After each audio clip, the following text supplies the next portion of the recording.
예, 안녕하십니까. 유순보구의 띵킹 아이튜브 시간입니다.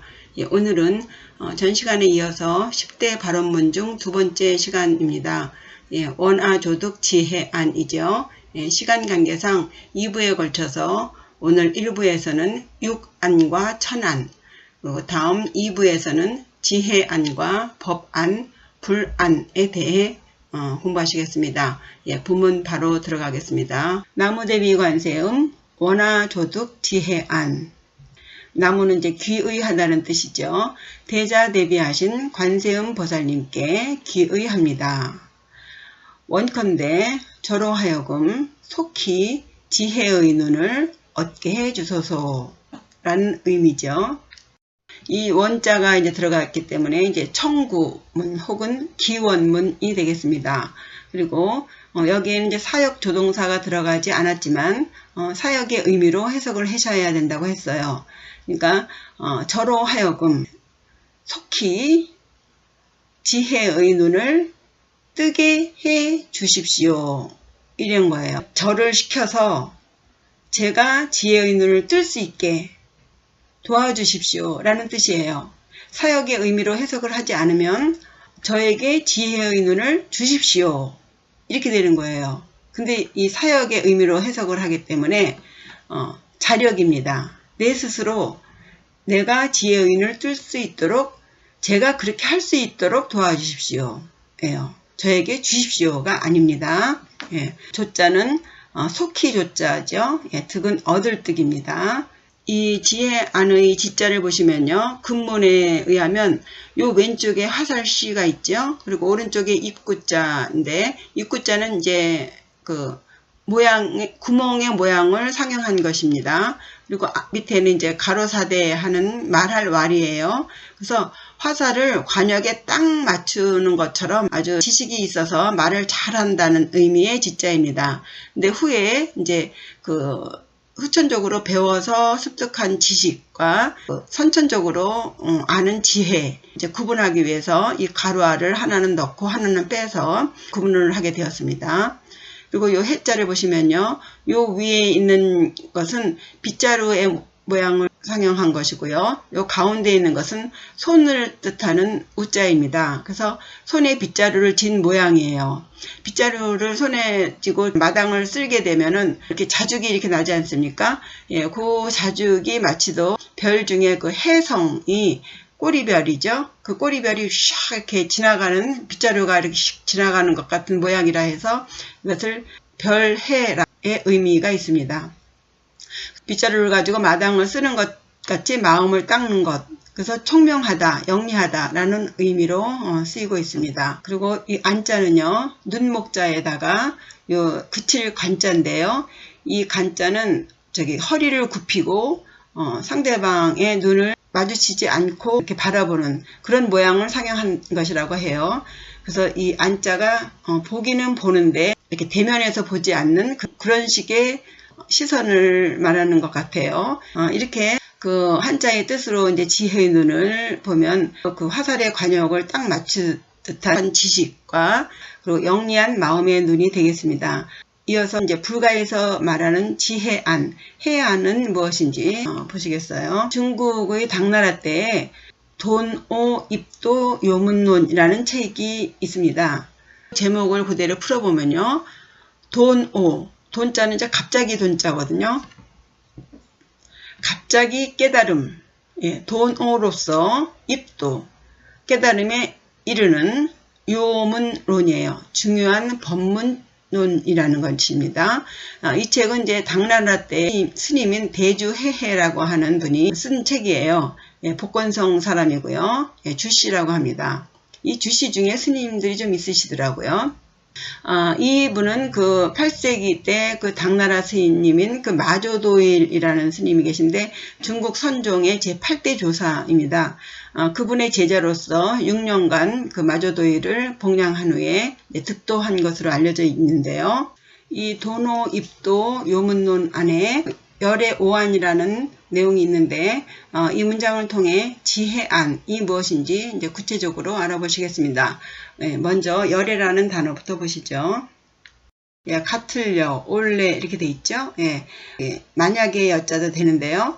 여기서는 이제 그와 같이 오신 것이에요. 예, 그리고 그와 같이 가신 뭐 이렇게 되는데요. 이 열애의 언어의 그 정확한 의미는 확실하게 알려지지는 않았어요. 근데 불교 주석서에는 이제 대략 8가지의 설명이 제시되어 있는데요. 가장 널리 채택되는 해석이 이제 그와 같이 간, 그와 같이 오신, 뭐 이렇게 해석이 될 수 있습니다. 근데 요런 해석 속에는요, 역사상 우리는 깨달은 자 하면은 이제 석가모니 부처님밖에 이제 모르지만, 역사적으로 3세에 걸쳐서, 그러니까 과거, 현재, 미래에 걸쳐서 그 깨달음을 체험한 수없이 많은 각자가 있고요. 또 그들이 이제 또 깨달음에 이르게 하는 길을 이제 가르치지 않습니까? 그러니까 이 석가라는 이 붓다는 그와 같이 왔고 그와 같이 가신 그 많은 사람들 중에 하나일 뿐이다 라는 뜻을 내포하고 있다고 보겠습니다. 열애가 많이 사용된 것에 비해서 여거라는 단어는 별로 쓰이지 않은 것 같아요. 예, 그러면은 열애의 오안이 무엇인지 보시겠습니다. 열애의 5가지의 눈 이렇게 돼 있죠. 이 5가지가 첫째는 육안, 우리 보통 중생들이 가지고 있는 몸에 붙어 있는 눈이죠. 육안입니다. 그리고 둘째는 이제 천안이에요. 그리고 셋째는 해안, 우리가 오늘 공부하실 지해안. 이죠. 예. 네 번째가 법안이고 5번째가 불안입니다. 우리가 이제 공부하실 것은 이제 3번째 그 해안이지만 열애의 오안을 통해서 우리가 무명에 밟지 못한 눈을 지닌 중생이 깨달은 자의 눈, 붓다의 눈인 불안, 그리고 그 사이에 있는 3가지의 천안과 해안, 법안 이렇게 살펴봄으로써 우리가 어느 단계에 있는지, 우리의 현주소가 어디 있는지, 예, 우리의 무명의 정도와 깨달음의 단계를 짚어보는 계기로 한번 삼아보고자 합니다. 예, 먼저 이 세계를 깨달음이라는 것을 기준으로 해서 깨달음의 세계인 5계와 깨닫지 못해서 이제 번뇌에 시달리며 이제 이 3계를 떠도는, 예, 윤회하는 미망의 세계, 즉 미계로 구분해서 이제 보시겠어요. 이 표를 보시면서 들으셔야겠는데요. 위에 이 초록색은요, 이 5계에서 깨달은 세계에 속한 존재이고요. 이 아래쪽에 살구색에 있는 존재들은 깨닫지 못한 육도 중생의 세계에 속하는 존재들입니다. 예, 인간은요, 이 아래 이 미계인 육도 중생 중에 이 오른쪽 이 빨간색으로 표시하였죠. 예, 여기가 인간의 단계입니다. 이 6개, 요 육도 중생이라고 하는데요. 예, 육도 중생 중에 요 왼쪽에 이렇게 천, 아수라, 아기, 여기는 눈에 보이지 않는 존재들이고, 요 오른쪽에 인간, 축생, 지옥, 이제 눈에 보이는 존재라고 하겠습니다. 요 미계에 속하는 중생은 육도를 계속 태어났다 죽었다 태어났다 죽었다를 반복해요. 인간으로 태어났다, 지옥으로 갔다, 축생으로 갔다, 아기로 갔다, 천에 갔다 한들, 예, 복진 타락하면 떨어지면 그만이에요. 이런 식으로 이 육도를 계속 반복하는 육도 중생인데, 예, 일단 여기까지 설명드리고 첫 번째 눈인 육안에 관한 문장을 보시면서 진행하겠습니다. 예, 첫 번째 육안입니다. 이 육안은 말 그대로 우리 중생들, 우리 몸에 붙어 있는 눈이죠.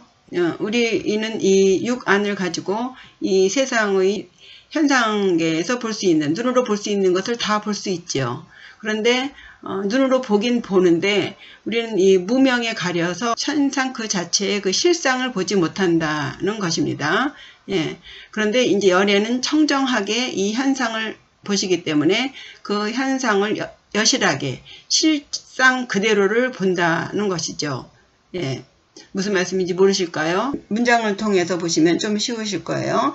견색청정 명의유관, 예. 색을 봄이 청정하시니 이름하여 유관이라 한다. 했습니다. 예, 여기서 색이라고 하는 것은요, 피상적으로 보이는 겉피예요. 외부적으로, 즉 겉으로 나타나는 모양을 말하는 것이에요. 그래서 견색하게 되면 겉으로 보이는 형상을 본다는 거예요. 근데 우리 눈으로는 그냥 눈에 보이는 대로 보는 것이죠. 근데 그것을 청정하게 본다는 것입니다. 예, 그럼 청정이 무엇이냐? 청은 맑을 정이죠. 예, 정은 깨끗할 정이에요. 둘 다 물수변이 들어갔어요. 이 불도 정화의 역할을 하지만 물도 정화, 깨끗하게 하는 역할을 하기 때문에 이 깨끗한 의미를 넣는 글자에 이 물수자가 많이 들어갑니다. 그래서 맑고 깨끗하게 본다는 거예요. 이 의미가 사전적 의미로는요. 허물이나 번뇌가 없이 그냥 순수하게 깨끗하게 본다는 의미인데요. 말하자면 사물을 볼 때 깨끗한 부분만을 본다거나 긍정적으로 본다는 의미가 아니고요. 사상이 없이 본다는 얘기예요. 사상은 뭐냐면 아상, 인상, 중생상, 수자상 이런 상이에요. 일전에 말씀을 드렸는데 이 자기가 가지고 있는 이 상에 얽매이지 않고, 그러니까 아주 쉽게 말하면 뭐 편견이나 주장이나 내가 인간이다, 내가 중생이다, 내가 말이야 뭐 이런 거예요. 이런 상에 빠지지 않고 그 형상 그 자체를, 그 모습 그 자체를 그냥 그대로 여실하게 본다는 것입니다. 그러니까 아시다시피 부처의 모습은 원래 인간의 모습이 아니지요. 다만 중생구제를 위해서 인간의 모습으로 놔두셨다고 했습니다.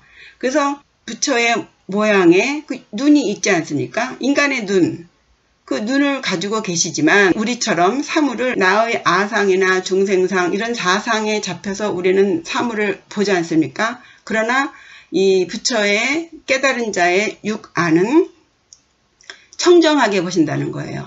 그런 상에 빠져서 차별하거나 분별하거나 이러지 않고 그냥 그 색, 그 형상이 보여주는 대로 보신다는 것입니다. 말하자면요. 신심청정 즉생실상이에요. 신심이 청정한 즉 실상을 낳는다. 실상을 본다. 이렇게 되는 거예요. 청정함이라는 뜻이 단순히 맑고 깨끗하다 뭐 이런 의미의 이상이죠.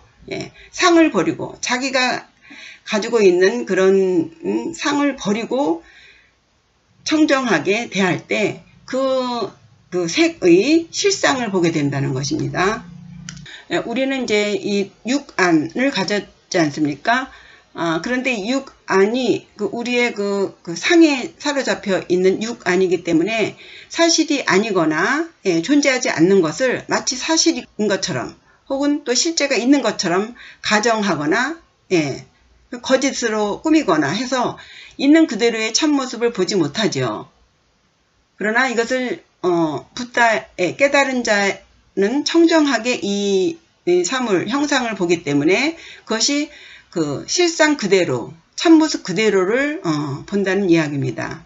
우리는 비록 육안을 가졌지만 이런 눈을 갖도록 노력해야 되겠습니다. 어려운 얘기지만요. 그 다음에 두 번째가 이제 천안입니다. 천안이라 하면은 이제 육안으로 볼 수 없는, 우리는 육안으로는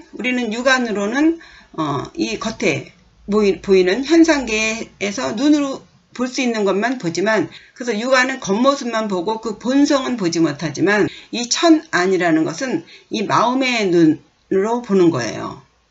미래의 삶이나 죽음까지도 볼 수 있는 천안의 존재는요, 이 육도 중생 중에 천상계에 속하는 존재들이 가지고 있는 눈인데요. 표를 보시면서 설명드리죠. 아까 말씀드렸듯이 이 미계의 육도 중생 중에 요 인간 옆에 있는 이 28천 세계의 존재들이 가지고 있는 눈이 이제 천안입니다. 인간 세계에서 이 천의 단계로 올라가는 것이 결코 쉽지 않지요. 이 천의 세계 중에 제일 아래인 사천왕 중천부터 맨 위의 비상 비비상천까지만 해도 28단계입니다. 그런데 이렇게 어려운 28의 단계까지 올라간다 하더라도 복진 타락하게 되면, 말하자면 지은 복이 다 되면 한없이 밑으로 떨어지는 것이에요. 꼼짝없이 윤회를 반복하게 됩니다. 그래서 이 미계에서 이 5계로 올라가지 않으면, 깨닫지 않으면 어쩔 수 없이 이윤회를 반복하게 되는 거예요. 그래서 돈오로서 입도하지 않으면, 즉 그냥 불현듯 깨닫는 것이 아니면 입도하는 것이 거의 불가능하다고 보는 것이 돈오를 주장하는 사람들이 그 숨기고 싶은 논리가 아닌가 싶은데요. 제가 생각해도 어느 세월에 이 28전 단계를 밟아가며 올라가겠습니까? 어쨌든 이거를 어느 순간 한순간에 딱 깨쳐야만 이 인간 세계에서, 그러니까 이 인간 세계에서 유일하게 이 인간 세계에서 공부할 수 있는 기회가 있거든요. 이때에 어떻게라도 공부를 해서 한순간에 이 깨닫는 이 5개의 세계로 올라가야지, 이거 뭐 하나하나 단계 밟아서는 하세월입니다. 예, 좀 더 구체적으로 천안이 어떤 것인지 문장을 보시죠. 견체청정 명의천안 그랬습니다. 아까는 견색이었죠? 지금은 견체예요. 체를 보는 것이 청정해. 예, 이름하여 천안이라고 한다 했습니다. 체라는 것은요, 이게 우리가 뭐 본체, 뭐 신체 해서 형상의 뜻도 있지만, 여기서는요, 현상계를 구성하는 내부의 근본적인 본체, 근본을 말하는 거예요. 감각이나 물질, 비물질의 근본이에요. 눈에 보이든 보이지 않든 그 체를 만드는 속의 그 근본적인 것을 체라고 합니다. 예, 그러니까 육안으로는 아까 견색청정이라 그랬잖아요. 육안으로는 겉을 보되 자기만의 상에 빠져서 그 형상의 실상을 보지 못하잖아요. 근데 천안으로는 근본을 보는데 역시 자기만의 상에 빠져서 정신을 보지 못하는 것이 있다. 오직 청정해야만이 볼 수 있다. 그러니까 청정하다면 육안으로도 그 실상을 볼 수가 있고, 청정하다면 이 천안으로 순수한 신, 정신을 볼 수 있다는 거예요. 그러니까 이 눈으로는 이 형상의 실상을 그대로 보는 것이고, 천안으로는요, 그 정신을 볼 수 있다는 거예요. 그러니까 하나는 형상의 진짜 형상을 보는 거고, 이 천안으로는 정신을 볼 수 있다는 거예요. 예, 이해가 되실까요? 예. 예, 정리해보죠. 예, 체를 보되 청정하게 본다 했으니 이름하여 천안이라 한다. 예, 본체의 근본을 보되 그 근본의 정신, 즉 신을 본다. 예, 또 다른 말로 하면 참마음을 본다고 해야 할지요. 예, 표현하기가 어렵습니다. 예, 알 것도 같고 모를 것도 같고 그러네요. 예, 이렇게 해서 육도 중생이 가질 수 있는 눈을 공부하셨습니다. 예, 다음 2부에서는 깨달은 존재들이 지니는 해안, 그리고 법안, 그리고 붓다의 불안을 공부하시겠습니다. 예, 시청해 주셔서 감사합니다. 구독과 좋아요는 저에게 큰 힘이 됩니다. 다음 시간에 뵙겠습니다. 감사합니다.